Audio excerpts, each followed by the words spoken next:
Final Fantasy es una de esas sagas que hoy en día se ha convertido en objeto de debate entre sus propios fans. Que si el estilo por turnos con encuentros aleatorios es mejor, que si los combates en tiempo real son mejores, que si los remakes de los clásicos son una basura, que si los remakes son perfectos y los clásicos están obsoletos, etcétera, etcétera. Y eso sin ni siquiera meternos en debates sobre cuál de ellos es supuestamente el mejor o el más divertido. A mí, la verdad es que la saga de Final Fantasy me gusta mucho. Como alguien que mayormente creció en los 90, esta saga tuvo una gran influencia sobre mí. El problema es que en mi casa predominaba generalmente la tecnología de Nintendo o directamente juegos de PC, que era lo que yo más usaba. Así que tuve que esperar hasta el lanzamiento de la PlayStation 2 para poder jugarlos, siendo el Final Fantasy X el primero que tuve en mi poder. Después fui comprando o consiguiendo que algunos amigos me prestasen otras entregas y también jugué bastante a los 7, 8 y 9, cosa que me hizo acostumbrarme bastante al sistema por turnos, y cuando la franquicia decidió dejar de usar este sistema hizo que yo perdiese el interés. No digo que ese cambio sea malo ni bueno, pero no era lo que yo estaba acostumbrado y ya sabéis que a veces cuesta aceptar lo nuevo. Pues estaba yo a lo mío allá en los felices años principio de los 2000, donde nunca ocurría nada malo, cuando empecé a ver carteles y anuncios sobre una película de Final Fantasy con una pinta muy buena. Para el colmo era totalmente generada por ordenador. Se titulaba Final Fantasy, La Fuerza Interior. Obviamente aquí fue otra obra maestra del señor que le cambia los títulos a las películas, ya que el título original es Final Fantasy The Spirits Within, que sería algo así como los espíritus interiores. En América se la llamó Final Fantasy El Espíritu en Nosotros, que sería bastante más aproximado al título original. Mi mente empezó a bullir con preguntas. ¿Pero cómo puede ser esto posible? Todo el mundo sabe que las películas generadas por CGI no son nada realistas. Recuerdo haber visto Toy Story en el cine en 1995 y las personas se veían horribles. Entonces, ¿qué es esta maravilla? Y para el colmo basada en una de las sagas de videojuegos que más me gusta. Esta tiene que ser la mejor película que voy a ver en mi vida. Alerta de spoiler, no lo fue. De hecho, en su día la película fue un desastre cinematográfico, pero explicaré el porqué más tarde. La verdad es que originalmente todo apuntaba a que la película iba a ser estupenda. Para empezar, es cierto que lo primero que entró por los ojos fueron los gráficos. Estamos hablando de una época en la que la mayoría de los videojuegos tenían este aspecto. Pero el problema es que esto no era un videojuego, sino una película. Y aunque la mayoría de los juegos tuviesen unos gráficos de gameplay espantosos, muchos de ellos ya tenían unos gráficos de cinemáticas bastante aceptables, incluso desde años anteriores. Para el colmo, el mismo año, unos meses antes, se había estrenado la primera película de Shrek. Y aunque también es cierto que los gráficos de Final Fantasy están más pulidos que los de Shrek, tampoco es que sea una diferencia tremenda, la verdad. De todos modos, te intentaban vender la moto de que era el primer intento de hacer una película digital pero siendo fotorrealista, es decir, intentando imitar en lo mayor posible al mundo real, ya que por ejemplo en los dos últimos títulos de los que he hablado, Toy Story y Shrek, están modeladas de una forma caricaturesca y sin prestar atención al realismo, y menos mal por otro lado. Final Fantasy, por el contrario, sería un largometraje 100% generado digitalmente, pero con unos gráficos realistas y que desafiarían todo lo visto hasta ese momento. De hecho, recuerdo el rumor que había en la época sobre que el equipo había invertido una cantidad de presupuesto descomunal en diseñar y animar correctamente los pelos de la protagonista, incluso siendo estos animados uno a uno de forma artesanal. No he podido comprobar si esto es mito o realidad, aunque a mí me suena a basura. Quizá hayan animado muchos de ellos en detalle, pero de ahí a uno todos los pelos de la cabeza me parece pasarse. Es más, tan orgullosos estaban los creadores de su obra que tenían el plan de convertir al modelo de la protagonista, llamada Aki Ross, en la primera actriz digital de la historia, por lo que pensaban incluir al mismo modelo en otras futuras películas, vamos, como si fuera una actriz de verdad actuando en otros títulos digitales en el futuro. Pues siguiendo con el tema, todo parecía apuntar a que era una buena película. Fue realizada por Square Pictures, el departamento cinematográfico de la empresa de videojuegos, y el director y guionista eran el gran y único Hironobu Sakaguchi, que fue el creador de la saga de Final Fantasy original y el que inventó todas las historias de esta saga desde la primera entrega hasta la 9ª. Es decir, todos los Final Fantasy del 1 al 9 son obra directa suya, y tuvo una gran influencia en los siguientes hasta que abandonó la recién fusionada Square Enix en 2003. Joder, este hombre se ha inventado historias muy guapas. ¿Qué es lo que ha podido pasar entonces?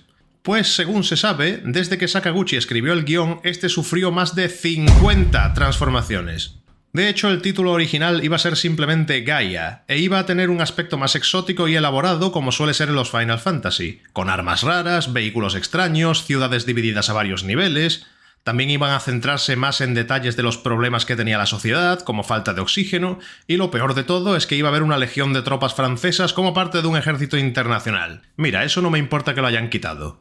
Pues no contentos con haber exterminado del guión todos los detalles secundarios que podrían haber hecho que la película pareciese original y a la vez similar a los juegos, también eliminaron arcos argumentales enteros, como uno relativo a una niña enferma llamada Meg, que en la versión final solamente hablan de ella como 2 o 3 frases y nada más.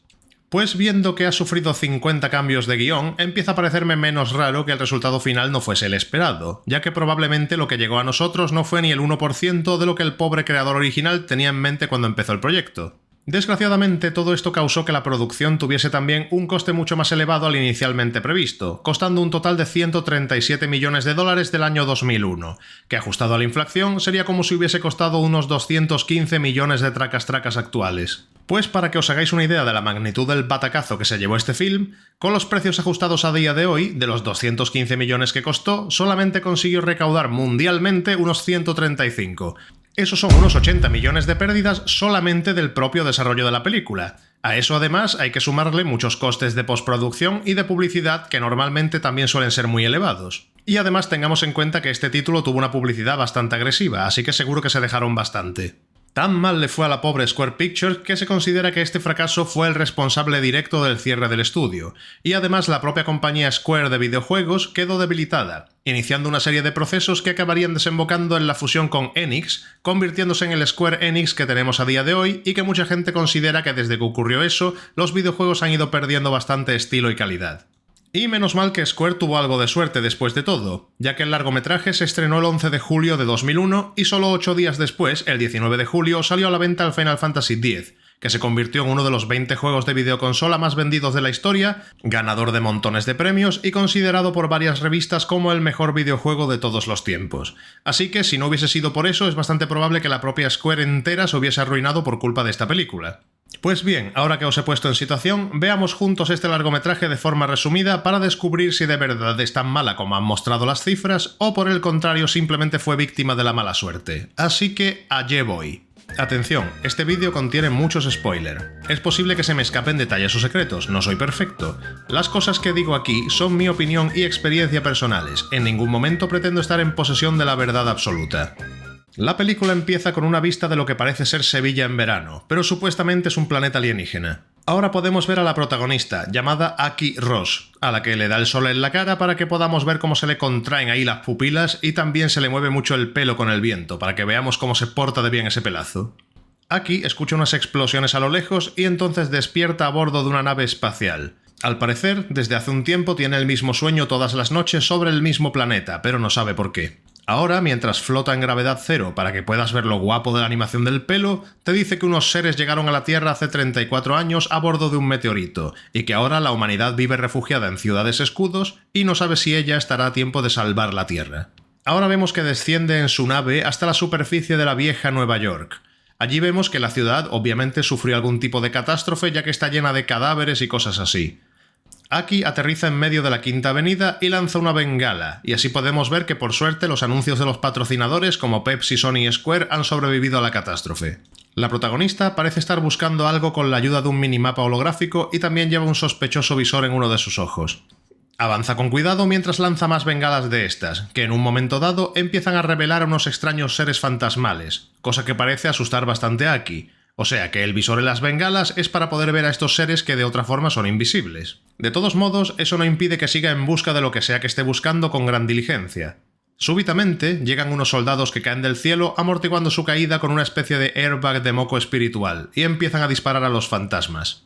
Le dicen a Aki que está detenida porque está en una zona restringida, pero ella huye de ellos. Aki encuentra su forma de vida milagrosa frente a una estatua de un ángel, muy metafórico todo. ¿Qué será esta forma de vida que ha estado buscando?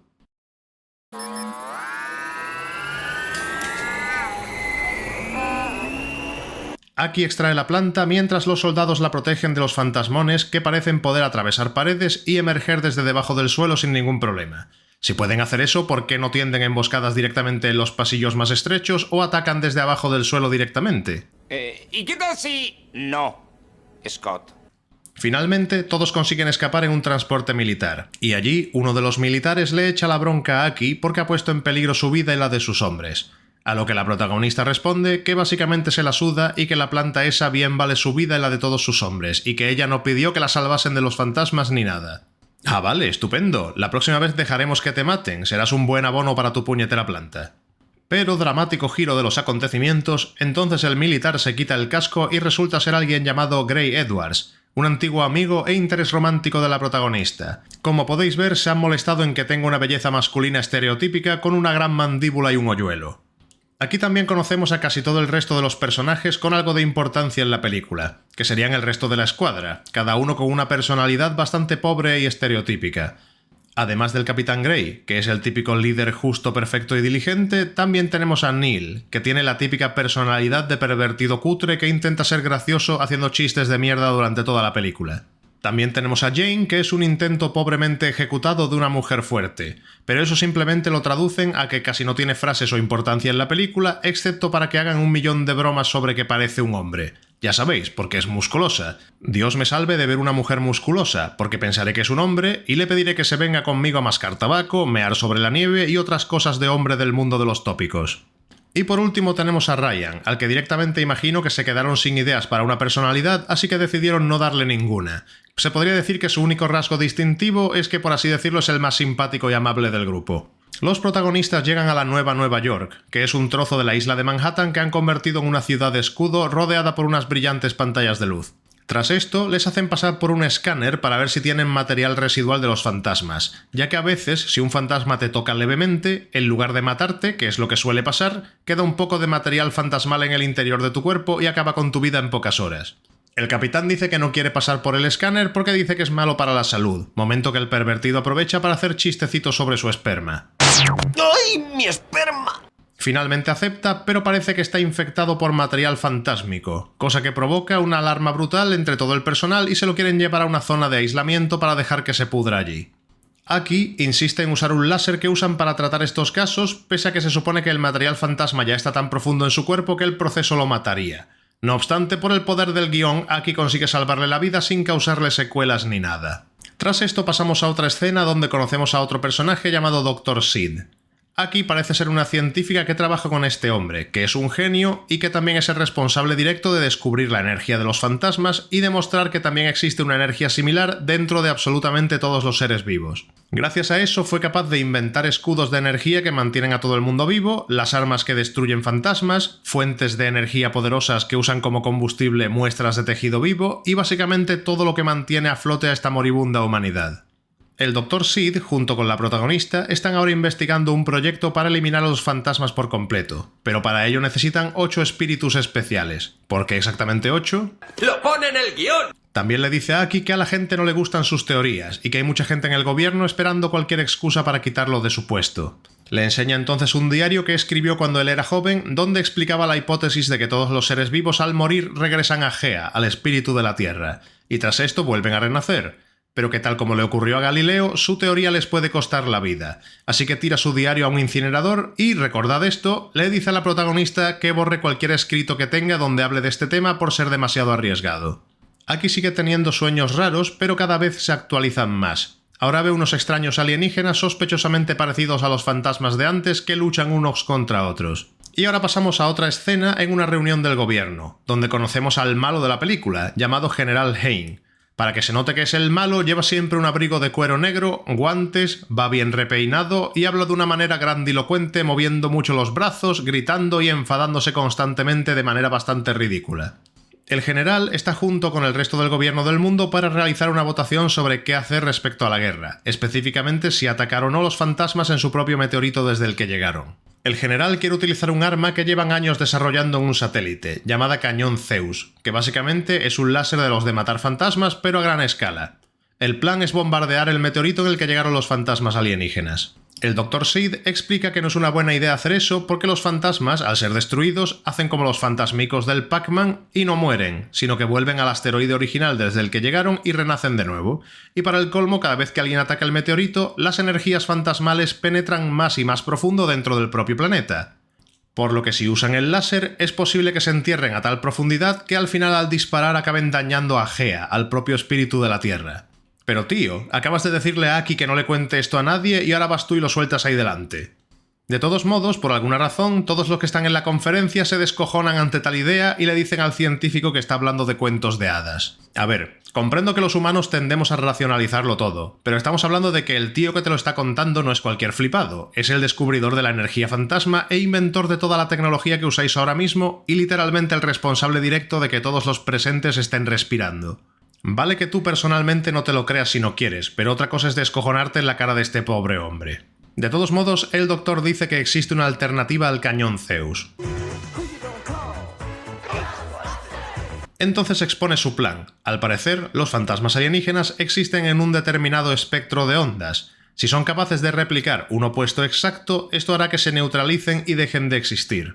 ¡Ah! ¿Pero dónde están las pruebas? Además ya lo tienen a medio desarrollar y solo necesitan algo más de tiempo, y para demostrar que su invento ya casi funciona, muestran que son capaces de detener el avance de las partículas fantasmales dentro de un humano infectado. Y ese paciente infectado es la propia Aki, que fue herida durante sus misiones en la superficie, pero consiguieron salvarle la vida gracias a esta tecnología. El Consejo vota a favor de conceder más tiempo al Dr. Sid y además el ejército debe ayudarle a conseguir las muestras que necesitan más rápido, por lo que ponen al capitán y a su escuadrón a su servicio. Y ahora tenemos una serie de escenas sin sentido en las que básicamente Aki explica sus sentimientos diciendo que no le importa sacrificarse para salvar a la humanidad. Y también hay otra escena en la que el soldado pervertido encierra a la protagonista y al capitán Grey en un ascensor para que tengan tiempo para charlar y ponerse al día. Pero en lugar de aprovechar para hacer algo de desarrollo de los personajes, básicamente Aki hace una exposición sobre cómo fueron escaneando los espíritus que necesitaban por todo el planeta y que uno de ellos fue una niña de 7 años llamada Meg que estaba enferma terminal. Aki en sus últimos momentos le contó a la niña que no se preocupase porque iba a regresar a Gea y renacer, a lo que la niña le respondió que no hacía falta que se inventase historias para hacer que se sienta mejor.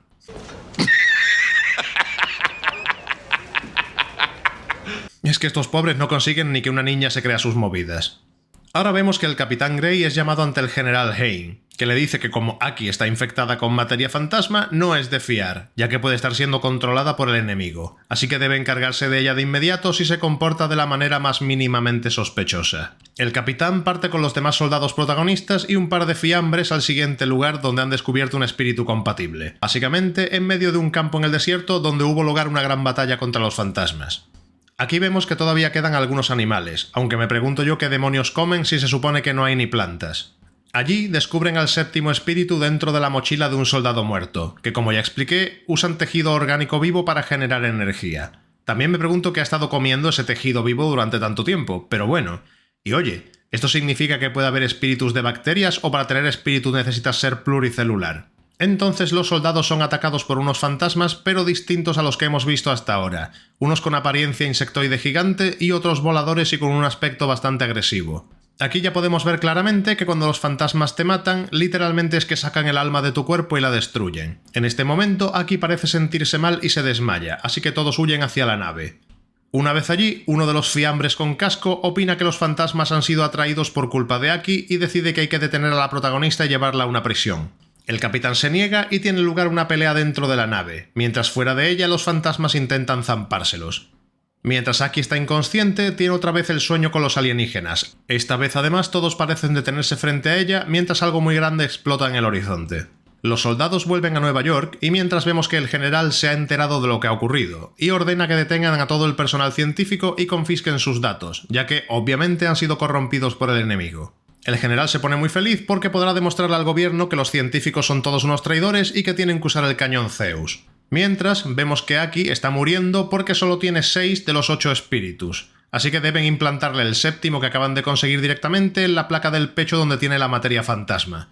Pero para sobrevivir al proceso necesita que otro espíritu amigable y comprensivo le ayude, así que el capitán se muestra voluntario y lo conectan a los sueños de Aki usando una máquina como las de las películas de Inception. Mientras esto ocurre, el general encuentra los sueños grabados de Aki, donde ve que ha estado soñando con los alienígenas, así que otra vez más se pone como ¡ajá! Sueña con fantasmas, obviamente está siendo controlada por ellos. Joder, digo yo que en una situación como esa, la mitad del puto planeta tendrá pesadillas con estos bichos, debe de ser algo normal. Dentro del sueño, Aki ve de nuevo que los alienígenas se pelean entre ellos en una gran guerra donde el planeta es destruido, y entonces tiene por fin la revelación de que los fantasmas no son invasores, simplemente un trozo de su planeta que contenía gran parte del espíritu de su mundo se chocó contra la Tierra, y simplemente son espectros traumatizados y enfadados, pero neutrales a fin de cuentas. Y los monstruos más grandes son los fantasmas de los animales del propio planeta.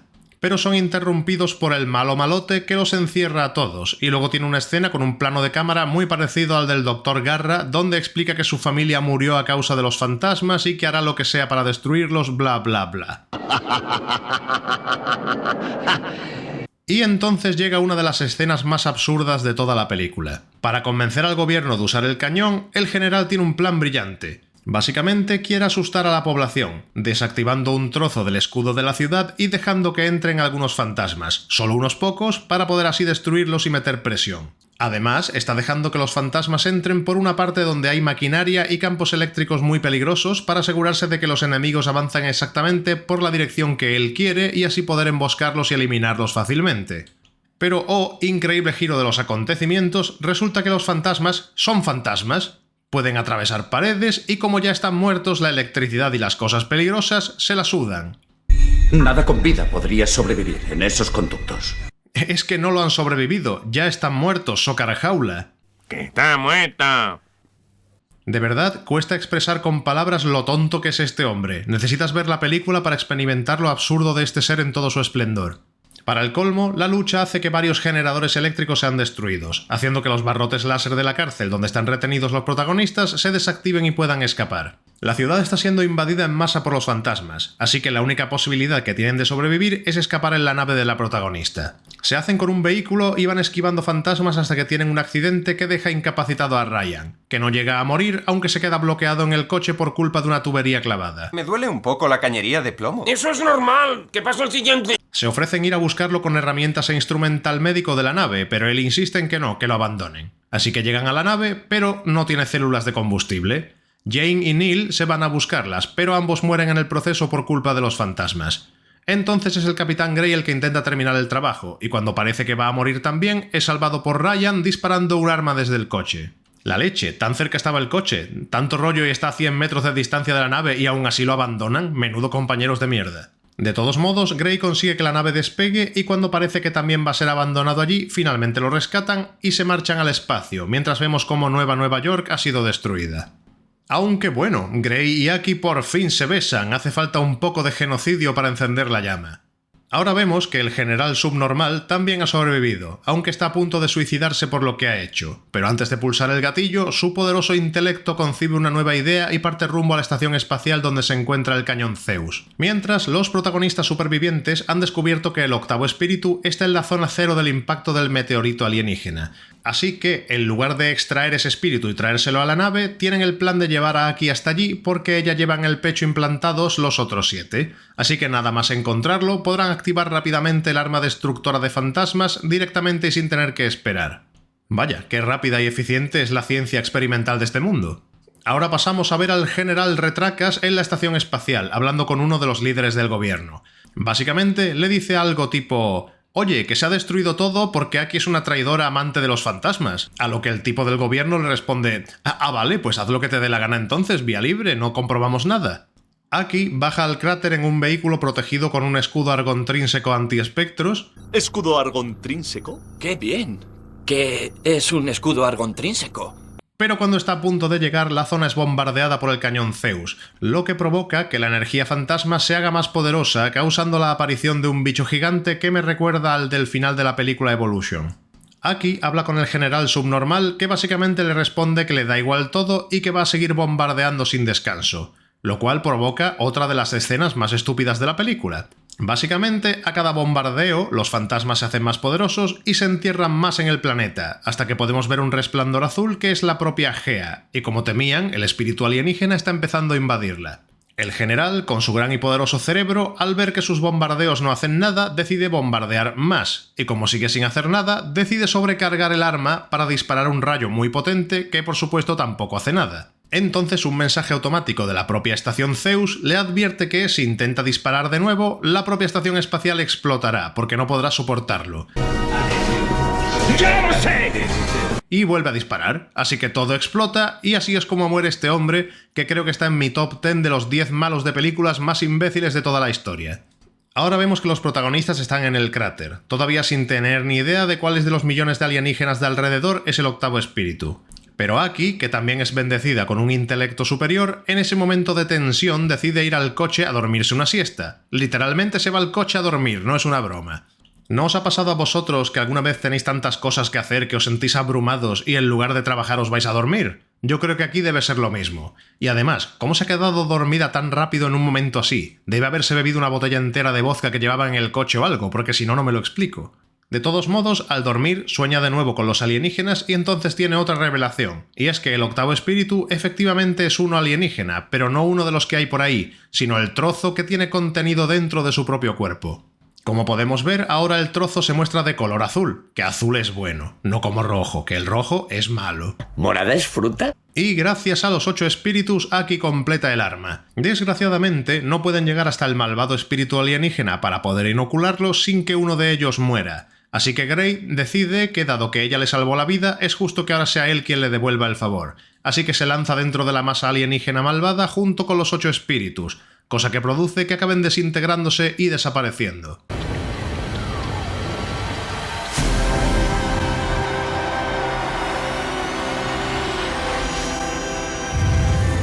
Pues los alienígenas se han ido, y vemos a Aki junto con el cuerpo de Grey y entonces pasa un pájaro, supongo que como otra sutil metáfora, y se acaba así la película sin más.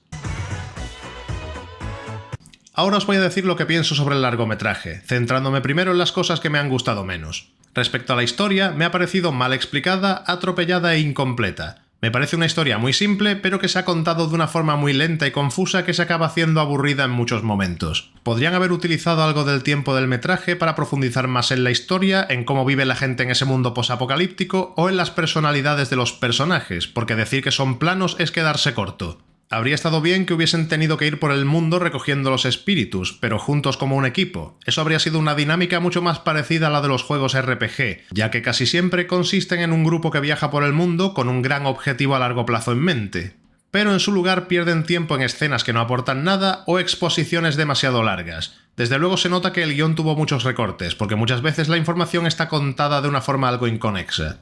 Y que conste que yo no soy una persona que requiera explicaciones detalladas. De hecho, cuando en las películas hay fantasía o ciencia ficción, prefiero que no me expliquen nada a que empiecen a darme explicaciones raras que acaban provocando agujeros de guión. Pero aquí me parece que ya está demasiado mal, hay muchos ejemplos. Como por ejemplo el tema de los famosos 8 espíritus, que tienen que ser 8 porque... ¡Lo pone en el guión! No te lo explican ni una vez. En algunas culturas, como por ejemplo en la japonesa, el 8 representa el infinito y el orden. Así que puede que sea por eso, pero si tú no lo sabes, pues tendrás que imaginarte que es porque sí y ya está. También otra cosa que me llamó la atención es, si el octavo espíritu es el que llevaba a Aki en el pecho, entonces ¿por qué lo detectaron en la zona del meteorito? ¿O acaso es que había 2 espíritus compatibles al mismo tiempo? Y aunque hubiera 2 espíritus compatibles al mismo tiempo, ¿por qué la nave no detectó el de Aki como compatible? También está el tema de que los fantasmas a veces son visibles y otras veces invisibles a ratos sin motivo alguno.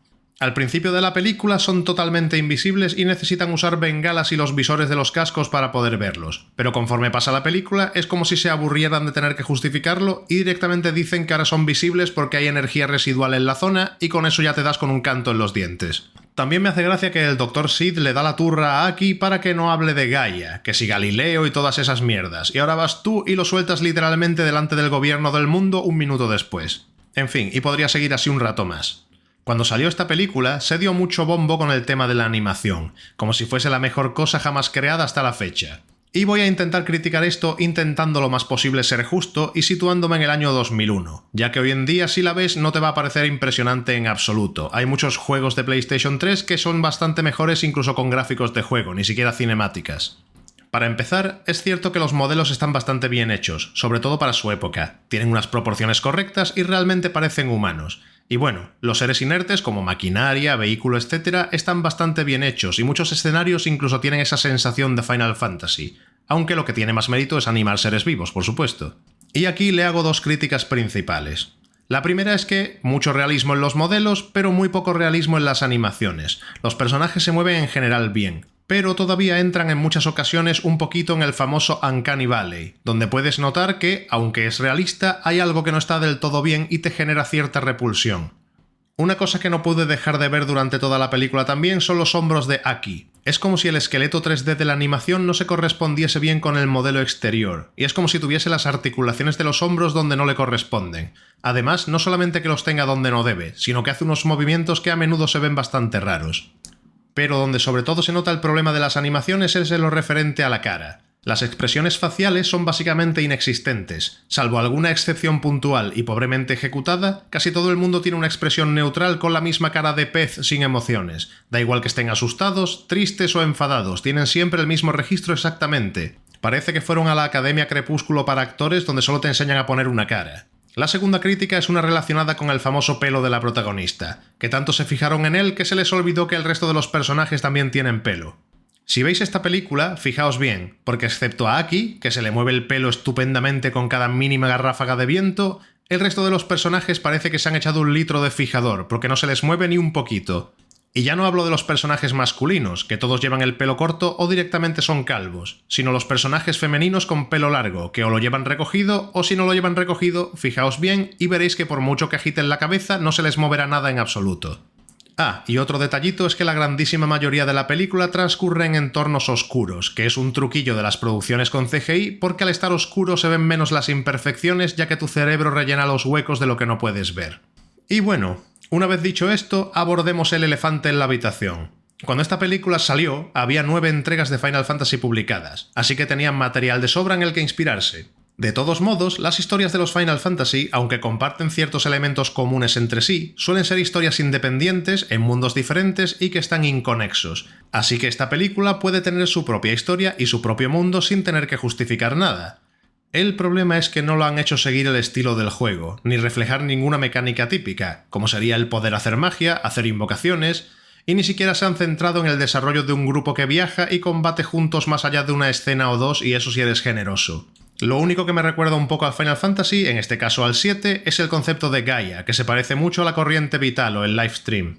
Quitando eso, esta película tiene tanto de Final Fantasy como lo que yo. Para el colmo, ni la banda sonora está hecha por Nobuo Uematsu, uno de los compositores musicales más famosos de la saga y que ha creado auténticas obras maestras. Tal y como ocurrió en la película de Warcraft, por algún motivo que no logro entender, en lugar de usar a los compositores habituales que han hecho la música más famosa de su saga, decidieron contratar a alguien con el que no habían trabajado nunca, en este caso un compositor americano llamado Elliot Goldenthal, aunque al parecer esta música gustó internacionalmente más incluso que la propia película. En general, me parece que durante el desarrollo del largometraje se fliparon demasiado con algunos aspectos y descuidaron otros demasiado. En general se ve que los propios creadores tuvieron un hype tremendo con la propia protagonista, con Aki Ross. Es como si se hubiesen enamorado tanto de su propia creación que acabaron descuidando el resto del film. La revista Entertainment Weekly la comparó con un equivalente digital a una pintura de Rembrandt. El New York Times dijo que tenían la misma sinergia que Ellen Ripley con el físico de Julia Roberts, y en la revista Maxim fue votada como la número 87 en el ranking de mujeres más sexys del mundo. Pero por tutatis, ¿qué se ha fumado esa gente? Se ve que en el 2001 éramos fáciles de impresionar. También, en la versión de DVD de la película, hicieron tomas falsas y también un especial en el que podemos ver a los protagonistas y alienígenas bailando Thriller de Michael Jackson. En fin, terminaré el vídeo diciendo que todo lo que he dicho os prometo que no lo he hecho por unirme al odio colectivo sobre esta película. Todo lo que comento ha sido mi opinión sincera. Me ha parecido una película mala, aburrida y con una trama muy pobremente ejecutada. Ojalá hubiesen gastado menos recursos en hacer tomas falsas, bailecitos de Thriller y en animar cada pelo de la protagonista artesanalmente, y en su lugar hubiesen dejado al creador original hacer lo que de verdad quería, ya que el resultado final ha sido a mi parecer pésimo. De todos modos, no os dejéis convencer por mis palabras y os recomiendo que veáis este bodrio por vosotros mismos, quizá incluso os guste, y si ese es el caso, volved a mi vídeo para dejarme un comentario al respecto. Y con esto acabo. Muchas gracias por haber llegado hasta aquí. Si queréis ayudar al canal, considera darle a like y suscribirte y sobre todo dejarme comentarios, que ayudan un montón. Nos vemos en el siguiente vídeo.